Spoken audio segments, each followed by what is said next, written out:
Yes, in this video, we are going to look at the differences between debtors and what? Creditors. I found out that so many of us misunderstood this, at times get confused when they mention debtors and creditors. We don't know who actually we are referring to. Who is a debtor? Who is a creditor? That is the question.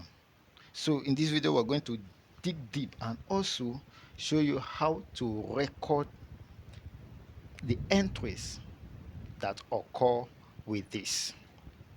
It might interest you to know also that debtors is also known as what? Receivable. I believe you'll be hearing of account receivable. Yes, debtors is the same thing as account receivable. And when you check account receivable in the balance sheet, you find out that it's an asset, a current asset. You find out that it's a current asset. And again, there won't be a debtor if there is no what? Sales. And this sales must not be in cash. It must be what? On credit. You are getting it. So debtors deals with what? Credit sales. Virtually all the businesses engage in what? Credit sales. That is why we have what? Debtors. And again, when you go to creditor, you find out that creditor here is also the same thing as what? Account payable. I believe you'll be hearing of account receivable, account payable is the same thing. And if you check in the balance sheet, you will find out that account payable is what? It's a liability in the balance sheet. And this liability cannot occur, this payable and creditor cannot occur without what? A credit purchase. Now, these two now, just listen. Says, put yourself as the owner of the business now. You are the owner of the business, you make sales. But the sales you make are what? On what? On credit.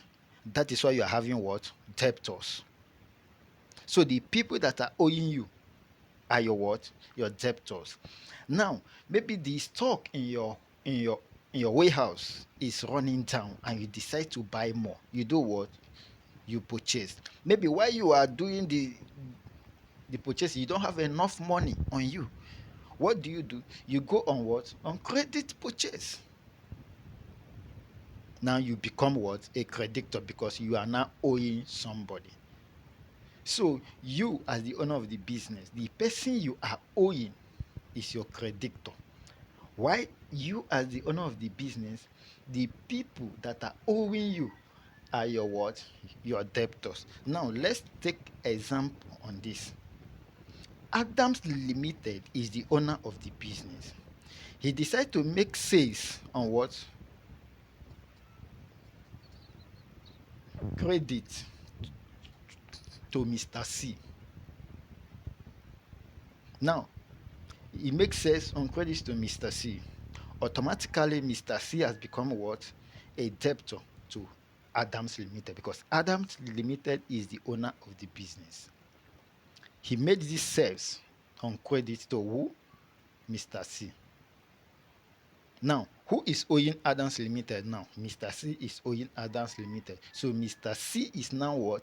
A debtor to Adams Limited. Now, check B. You find out that Mr. A, Adams Limited now, decide to make purchase from B, which is the supplier. And Adams Limited is not having enough money with him. So he decided to do what? Make the purchase on what? Credit. He make the purchase on credit. So now, Adams Limited is now owing Mr. B. So Mr. B now is now a creditor to Adams Limited. Why? Because Adams Limited is owing Mr. B. Is that okay? Did you get that narration I gave there? Now, on a not share, Adams Limited is owing B because he made purchase on credit. You're getting it good and fine. So, as the owner of the business, whoever you are owing is your what? Your creditor.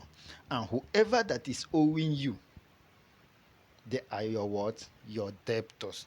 So now, and all this cannot happen without credit sales.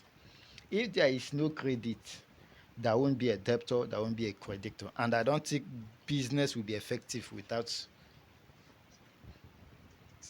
credit. I don't think business will be effective without credit. Because most of the times we'll go out without money to buy, either sell or buy on credit, with hope that the person will pay in the nearest future or in no distance period. Now, I believe you understand all this. So this goes along with this, the same thing like this, and it is an asset, and it occur with sales. This go the same with this, and it's a liability, and it occur with purchases. And all this will not be in existence. Sorry, this will not be in existence without credit here. Sales on credit. Now let's take a look at what account receivable is.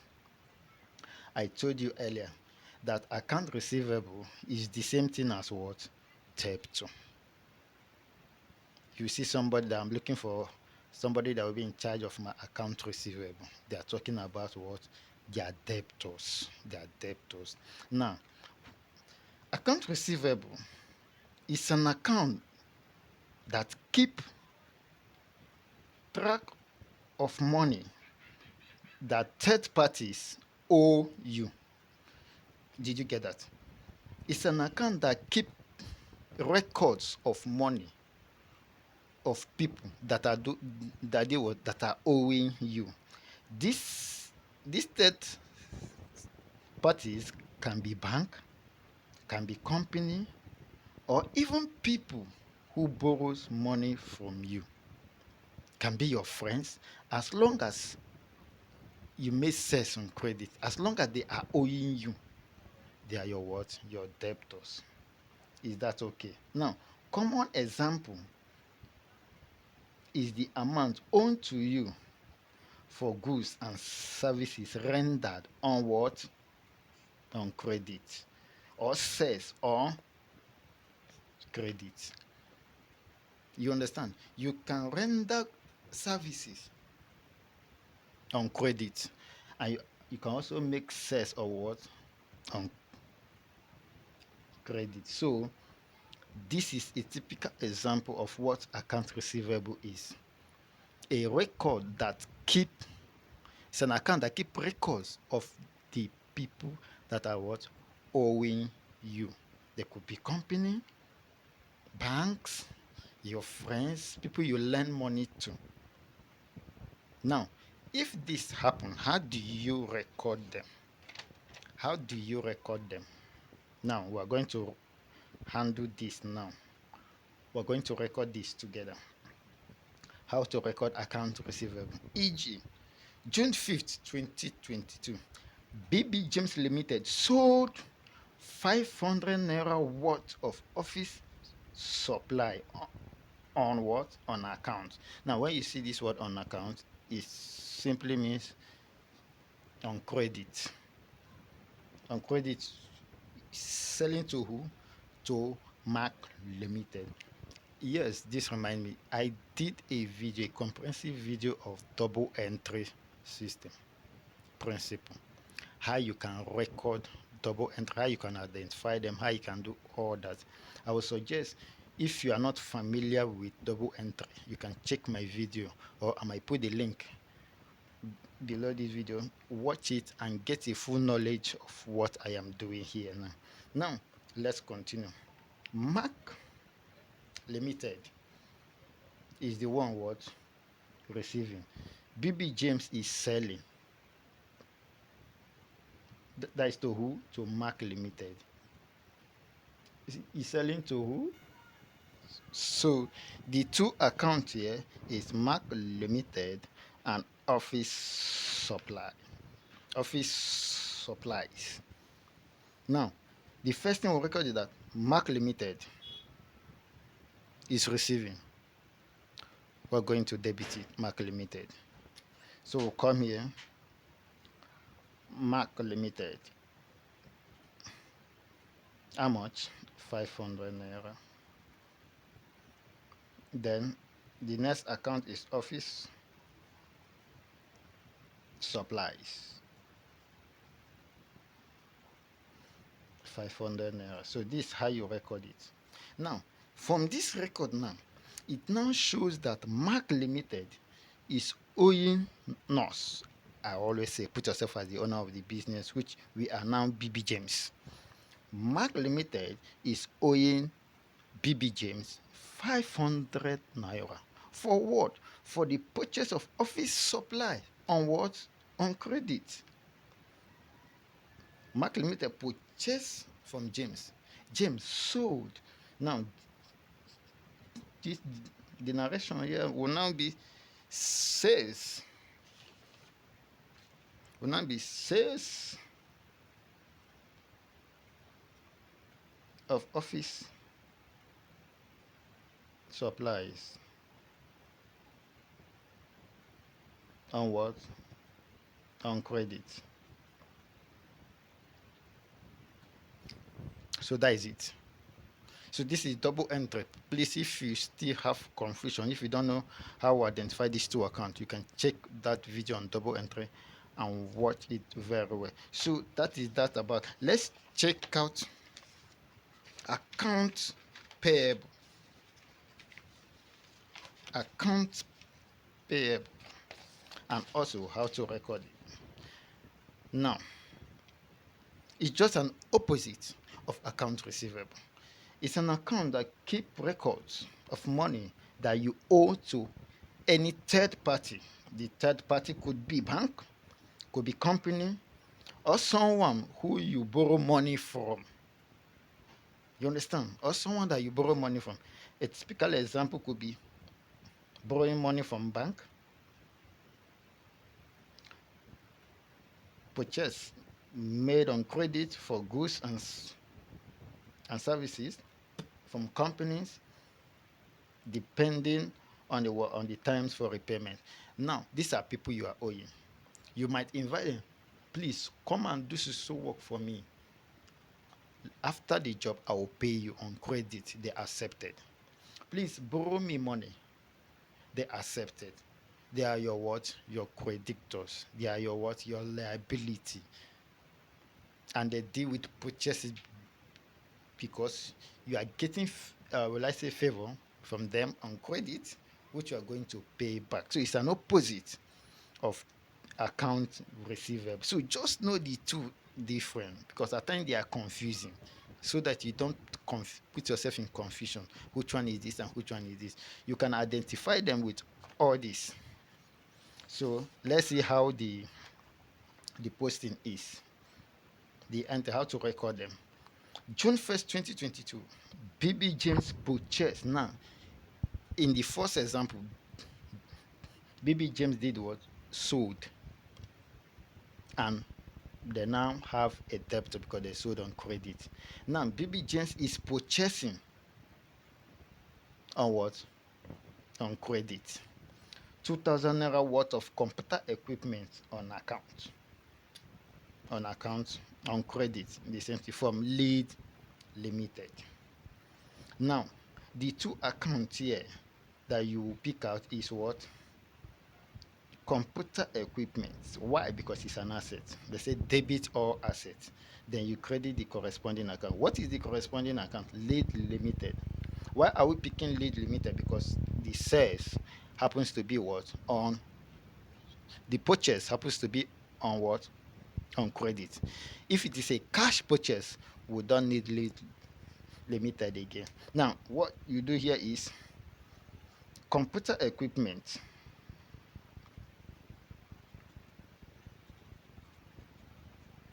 How much? 2,000 naira. Then lead limited, lead company. How much? 2,000 naira. Now from here now,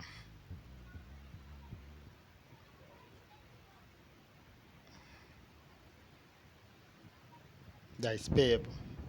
From here now, it showed that lead limited is our what? Our creditor. We are owing lead limited because we made this purchase on what? On credit. So it is in our record that we are owing what? Lead limited 2,000 naira. So lead limited is now our what? Our creditor. It's now our liability as a result of purchase on what? On credit. So this being purchase made on credit. So this is how you record it. Very simple. It's just for you to understand the techniques of double entry system. I think account is built around double entry system. That is the backbone of accounting. I think so. So just learn it, and everything will be very easy for us in this profession. Now let me give you a recap again. Debtors is the same thing as receivable, and both are found in the what? In the balance sheet on the asset side, because why? They are current assets, and there won't be a debtor if there is no sales on what? On credit. Same thing applicable to your creditor, your payable. They are liability on the bank statement. Did I say bank statement? Sorry, on your balance sheet. And you can't have a creditor without a purchase on what? On credit. So I believe this video goes a long way to help you. So you can encourage us in this our channel by subscribing so that we can do more and more. God bless you as you stay tuned to this. See you in the next video. Thank you very much.